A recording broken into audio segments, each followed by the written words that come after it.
Hi there. Ever find yourself working endlessly on a video only for it to think to the algorithm's depth? I am here. After hours of refining the script, checking the lighting, perfecting each moment, and then it's enough to make you feel like that. This is fine.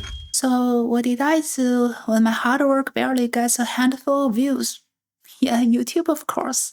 After searching for some tutorials, my homepage was occupied by titles like How to Get Monetized in 28 Days, You're one video away from 4,000 hours worth time, or You're at the pivotal point of exponential growth of views.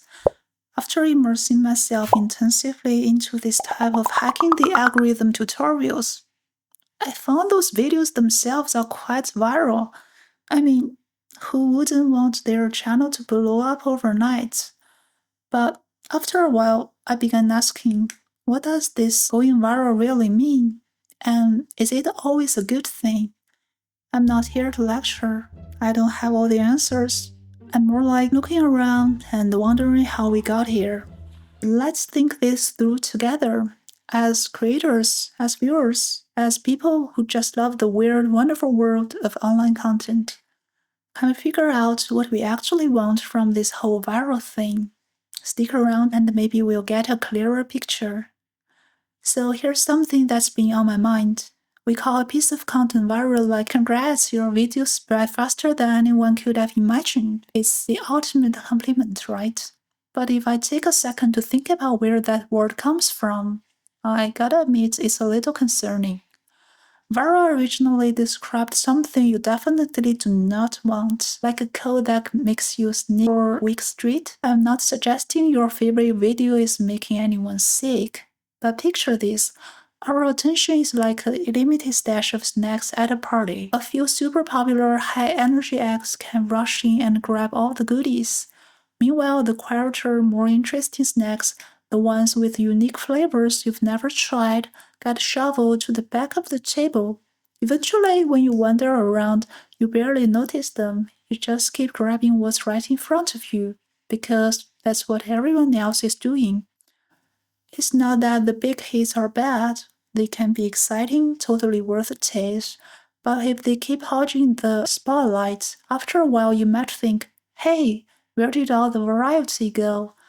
Instead of a buffet with endless options, we end up with just a few dishes repeated over and over again.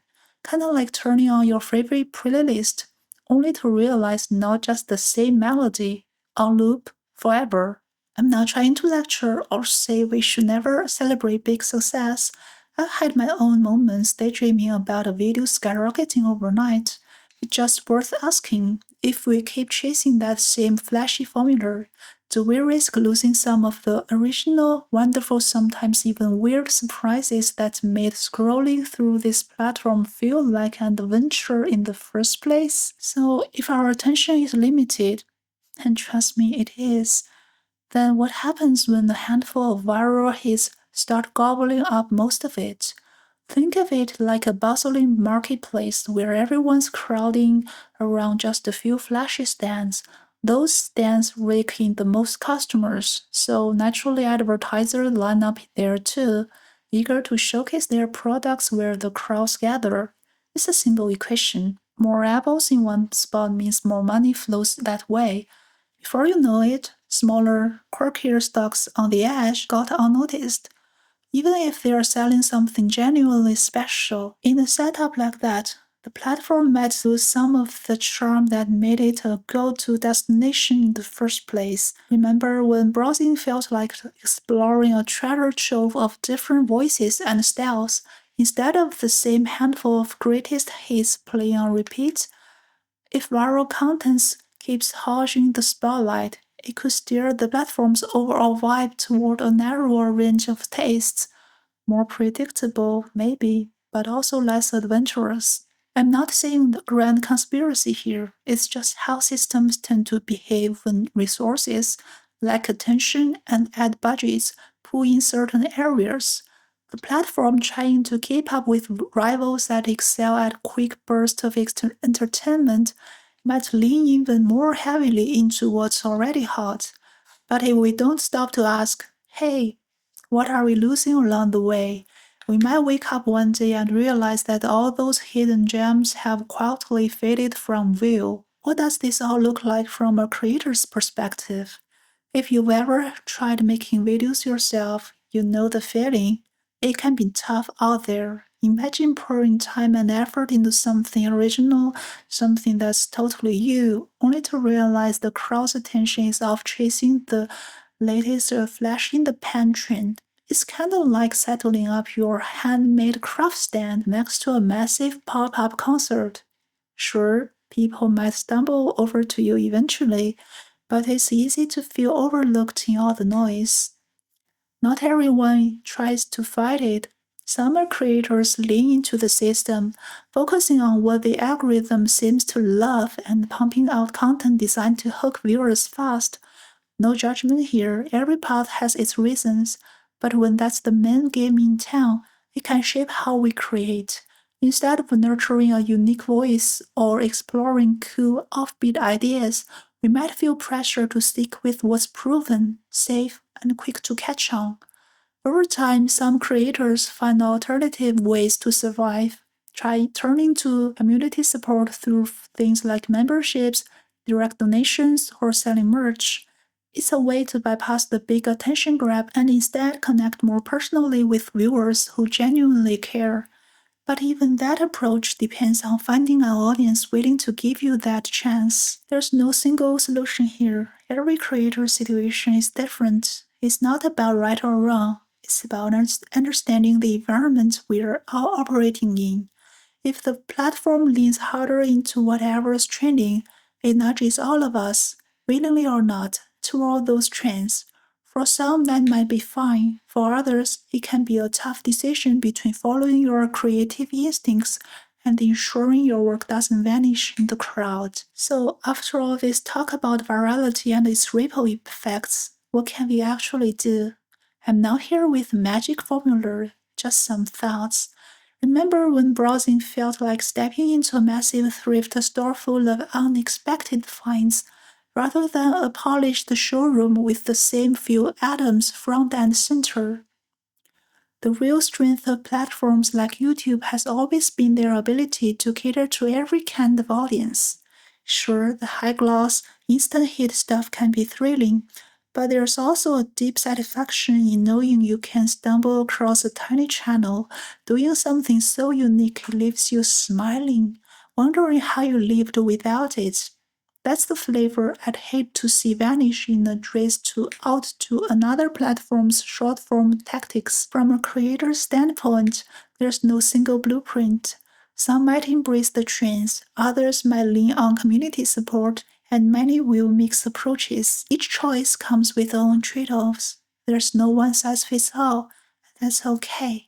We're human. We adapt, try things out, change courses if we need to. The important part might just be acknowledging that these decisions have weight, that they are not made in a vacuum. Instead of looking for a perfect answer, maybe we can hold on to a question. How do we keep this place feeling like an open ended journey where new voices can emerge, where risky experiments can find their audience, where not everything has to be the next big viral smash? I don't know about you, but I'd rather stroll through a diverse garden than speed down a highway that only leads to the same neon lit billboard every time. And if that garden needs a little extra care, like noticing when the same few flowers are blocking out the sunlight, maybe just being aware is the first step. No grand solutions, just a gentle reminder that variety matters, and that our shared experiences shape what these platforms become. So, after all these thoughts and questions, where do we land? Honestly, I don't think there's a neat bow to tie it all up. The online world is complex and our experiences within it are constantly shifting. But maybe that's okay. Maybe what matters is that we've taken a moment to notice what's happening and to care about the health of this ecosystem we share. As creators, viewers, or both, we're all part of the story. Sometimes you'll find yourself tempted by that elusive spark of overnight success, And other times, you realize that's a quiet, lasting fulfillment in creating or discovering something that might never break any records. Neither path is wrong. What's important is recognizing that value doesn't always come from the biggest numbers or the loudest applause. If you've been feeling overwhelmed, anxious, or unsure about your place in all this, you're not alone. I've wrestled with the same doubts. Maybe taking a step back and remembering why you started making stuff in the first place could help. And if you're in need of a different perspective, feel free to check out my previous video where I talked about how Taoist philosophy helped me find some peace during rough times. In the end, we are all figuring this out as we go. We don't have to rush, and we don't have to measure our worth by the size of a single moment. Let's keep exploring, experimenting, and appreciating those unexpected treasures we stumble upon along the way. Thanks for hanging out with me today, and take care until next time.